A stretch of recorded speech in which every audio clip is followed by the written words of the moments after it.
Hello, YouTube. So today we're going to be talking about Michael Pollan's book, How to Change Your Mind. I have notes right here, so if you see me looking over there, that's what I'm doing. What the new science of psychedelics teaches us about consciousness, dying, addiction, depression, and transcendence. Man, that is a mouthful of a title. I almost wish it didn't have a subheading. But I understand why it has to, all these books these days have to have these long subheadings, which I think is kind of lame. Anyway, just make a better title. Am I right? Okay. I didn't mean to start this off so salty. This book is complicated to me in terms of my thoughts about it.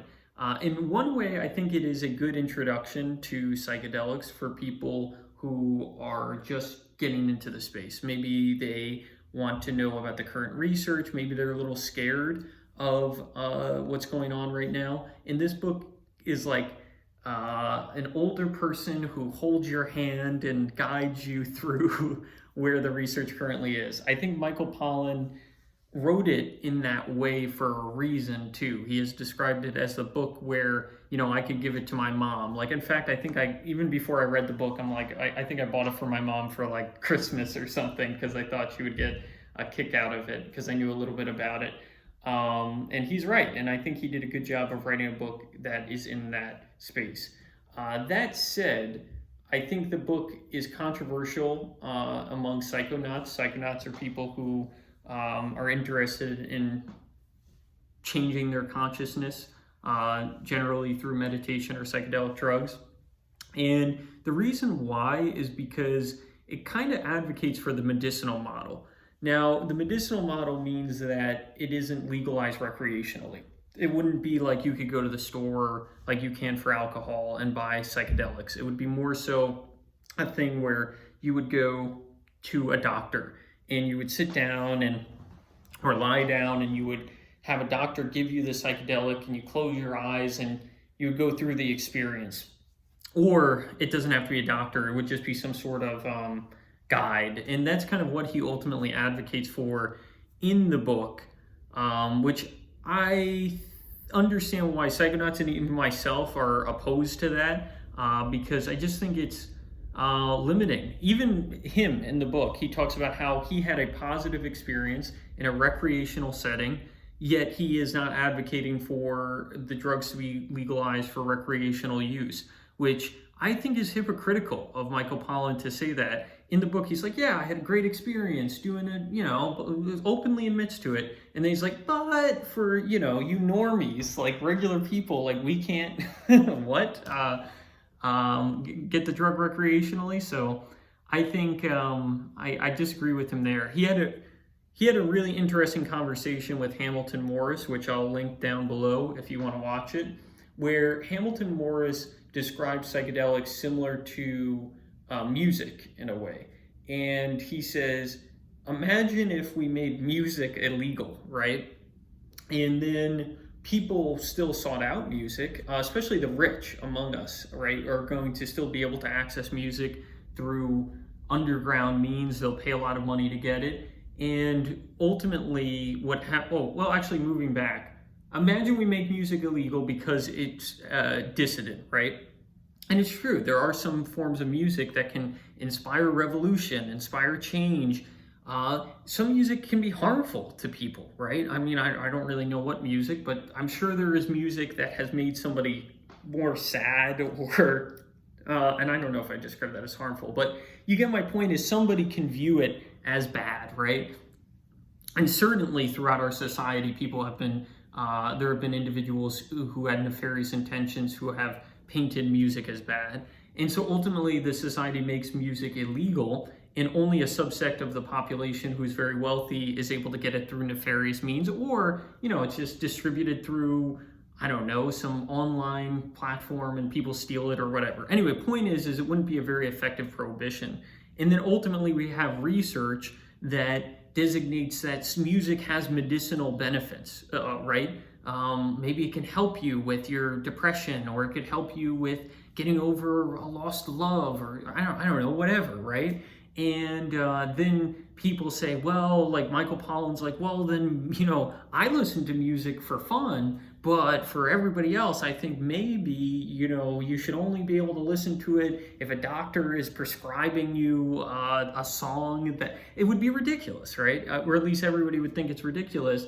And I think I and Hamilton Morris and many others feel that the same way about psychedelics, where you have these privileged people who are like Michael Pollan, millionaire, right, who is able to do psychedelics whenever he wants, go to a foreign country and do DMT, ayahuasca, and get that experience. And he talks about how it expanded his mind and his view of the world and all of this insanity, right, that we know about with psychedelics, and we're seeing these effects, and then ultimately wants to limit its usage. Now, to his credit, and a lot of the researchers' credit, right, is that their fear is that you're going to have a repeat of the 1960s where you distribute it to the masses and, people, we have a cultural revolution in a way, you know what I mean, potentially, with people taking these drugs and maybe not wanting to conform to the society as it is. And then obviously, if you have a ton of people who don't want to conform to the society in the way that it is, that is detrimental to institutions that hold a lot of power because they want to preserve the status quo. So you could see a push to make them illegal again, right? In order to mitigate the effects of the drug getting out to all these people. So, and then ultimately we'd be pushed back again with the research. And a lot of people don't want that because after psychedelics were made illegal, I believe very early 1970s with the war on drugs under Nixon, once that happened, the research was significantly mitigated. It just became much harder to research these drugs. And, it didn't start again until the 1990s with Rick Strassman, which I have another video if you want to hear about all that wildness with DMT. So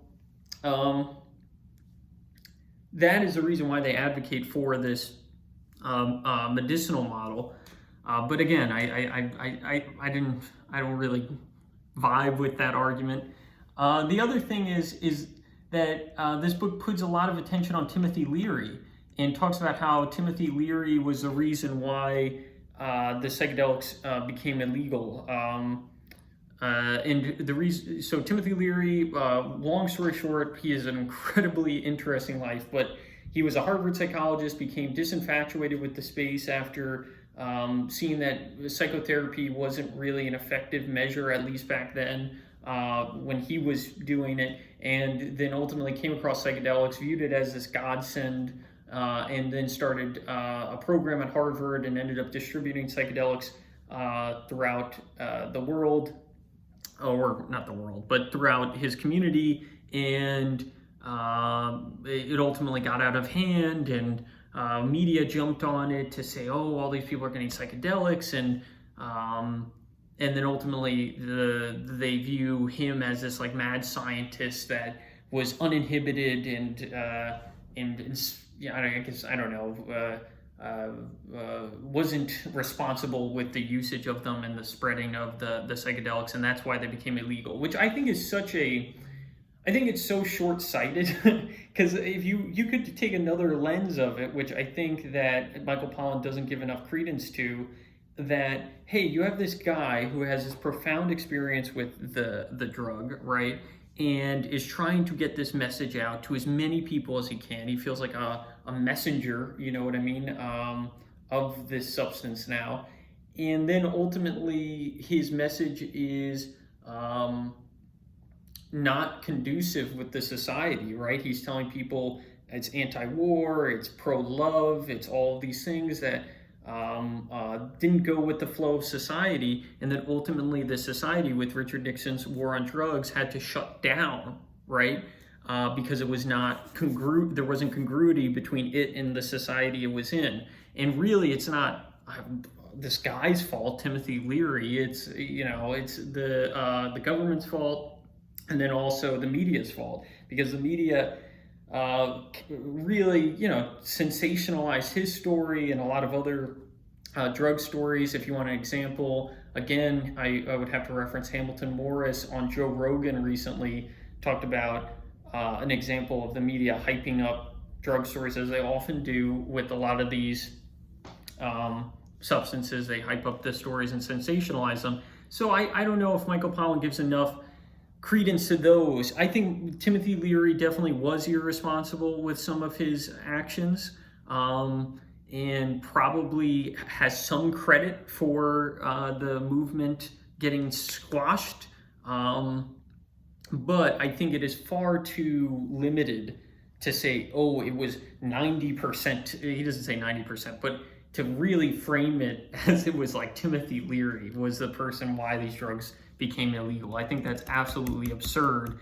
And I think Michael Pollan spends far too much time putting that on Timothy Leary.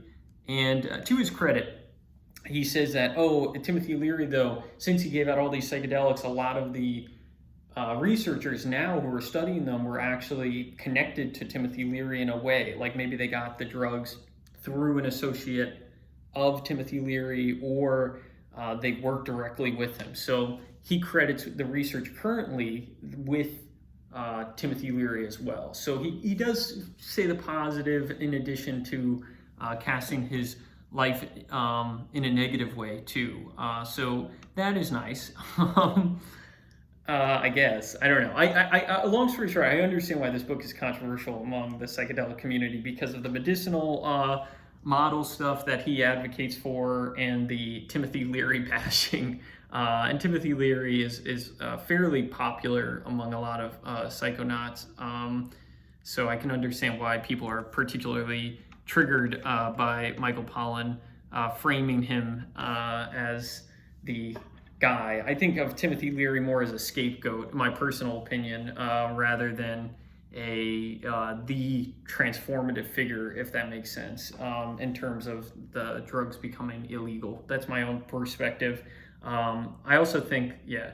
Anyway, that's enough about Timothy Leary. As you can tell, I was a little annoyed by how much Michael Pollan focused on that. The other thing I disliked about this book, which, by the way, it sounds like I'm hating on it. I think this book is good. That's why I started by saying it was a good introduction, and I think it has a lot of valuable things to say, and I think it's a great book at bridging the gap between, like, you know, the book I just read, DMT, The Spirit Molecule. I don't know if I necessarily give that to, you know, my parent, but I would probably give them something like this, even though I think it has some negative elements to it. I think it does bridge that divide, and they'd be able to consume this book and not view it as like, I don't know, a crazy trip story, I guess you could say, or something like that. Anyway, the next thing I dislike though is that Paul Stamets is a mycologist. If you don't know who he is, you should 100% look up. Again, Joe Rogan has a fantastic interview with him, or you could just, you know, look him up on Instagram. He's got a great Instagram page, and I believe he is featured pretty prominently in Fantastic Fungi, which I haven't seen yet, but you know, maybe you should as well. Check him out there. I heard it's very good. Anyway, Michael Pollan is brought along a journey to find psilocybin. Psilocybin is colloquially known as like magic mushrooms. He's brought along on a journey with Paul Stamets to find it, or rather, Paul Stamets brings him along on this journey.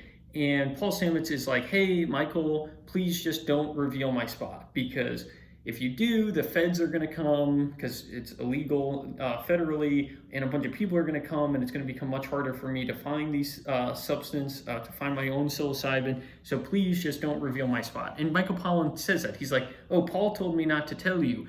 But, and then Michael Pollan is like, it's either an X, Y, or Z. And it was just such a jerk thing to do.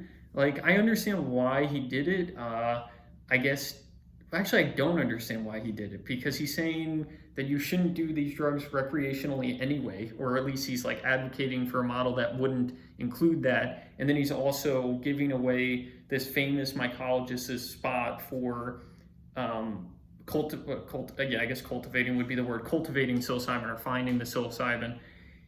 And that's lame. It was just very lame. And I think Michael Pollan, I would honestly go as far to say he should really consider editing the book and releasing a new version. I know that's very dramatic, but especially for the Kindle version or something like that where you can easily edit it out. I just think it's ridiculous, and it's rude. I don't know. I was really bothered by that too. Because I don't know. Paul Stamets is a really great guy from at least what I've seen in interviews and read. He's a really sweet guy, and I think that's lame that Michael Pollan kind of did him dirty. Because Paul Stamets talks about how people now go to that spot, and I believe the feds are now there. Feds being, federal police or federal officers who monitor the spot to make sure nobody can get the psilocybin there. So I thought that was lame. The next thing Michael Pollan talks about is his own personal journey into the substances, which I thought was okay. It was pretty good, but honestly, the more I read about accounts of psychedelics, it often feels like I'm listening to somebody talk about their dreams, which sometimes is really interesting. Like, again, Paul Stamets, when he talks about his trips, I find it really interesting and I really resonate with them. But I think with Michael Pollan, I was kind of already bothered by him. So when he was talking about his own personal journey, I wasn't super interested. I was like, all right, let's go. Yeah, I get it. Profound, blah, blah, blah. You had an insight. I don't think I was very fair to him at this point.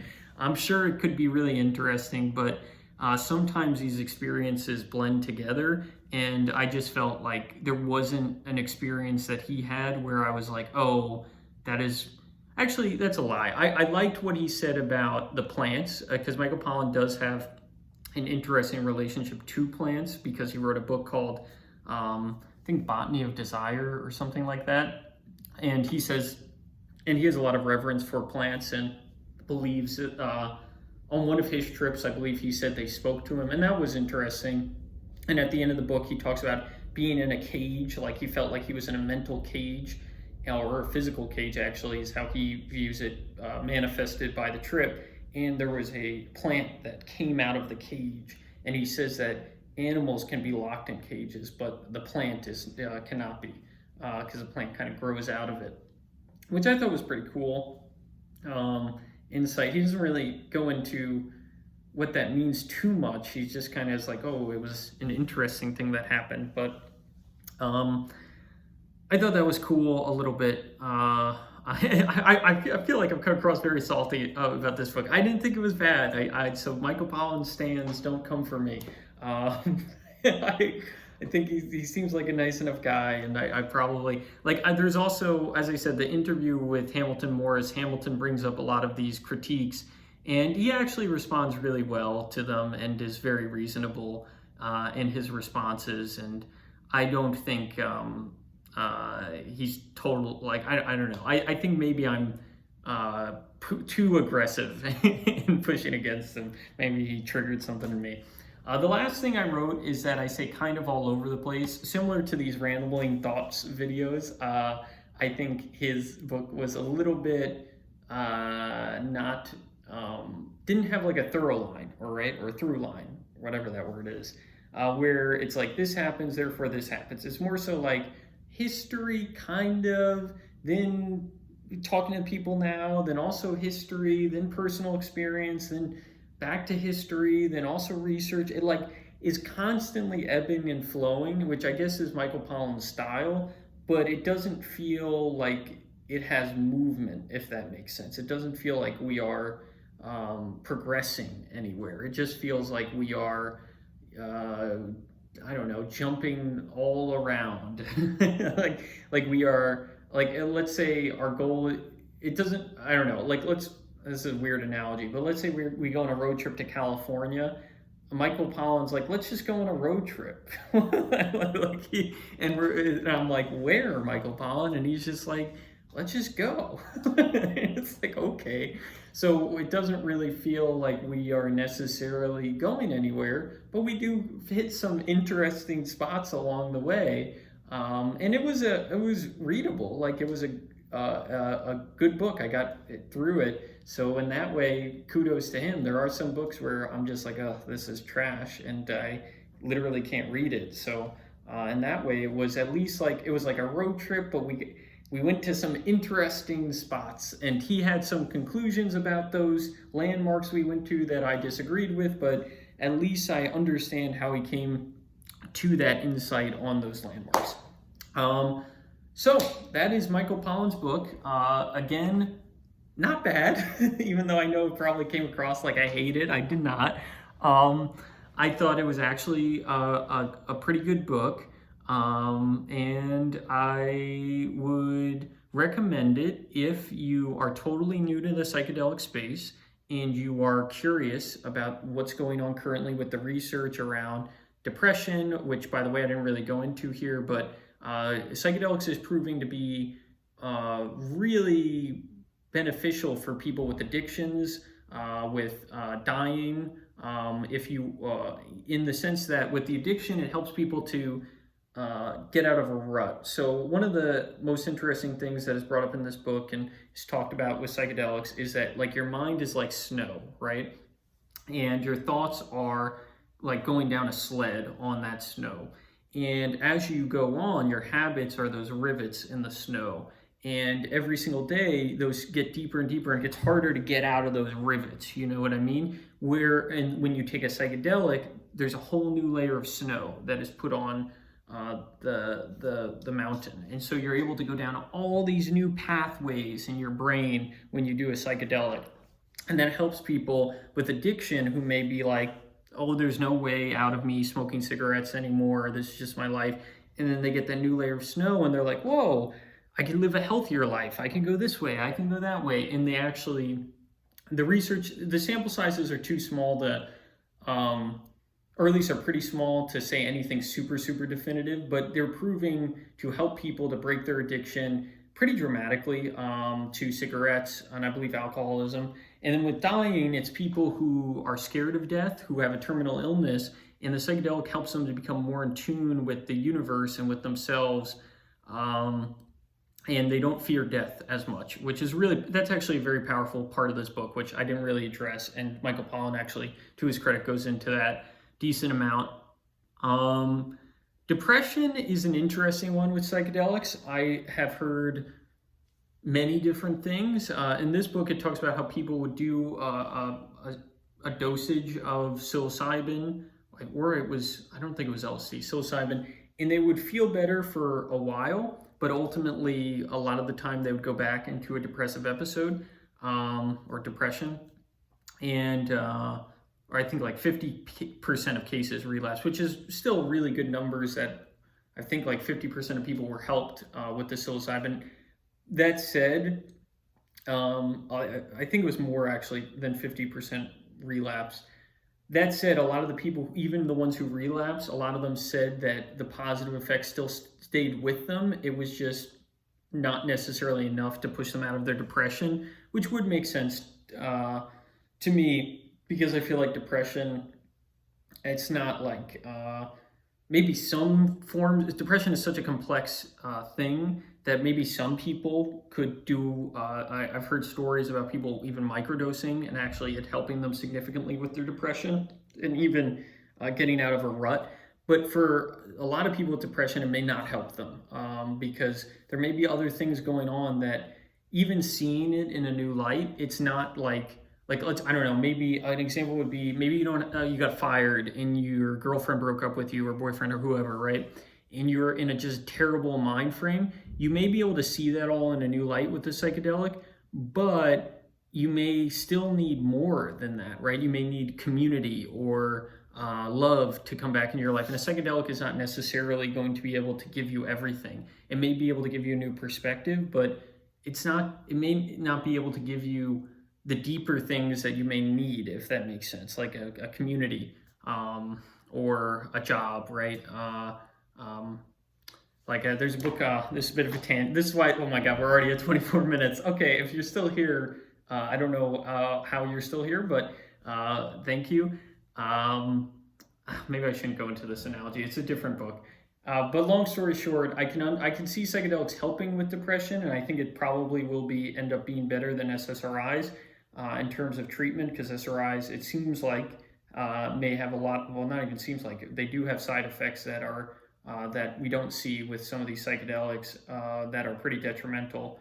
So I think it can be a treatment, but I don't think it's going to be the end-all, be-all panacea to fix everybody's depression. That, you know, I feel like some people may think it is, and it isn't, or it doesn't seem to be.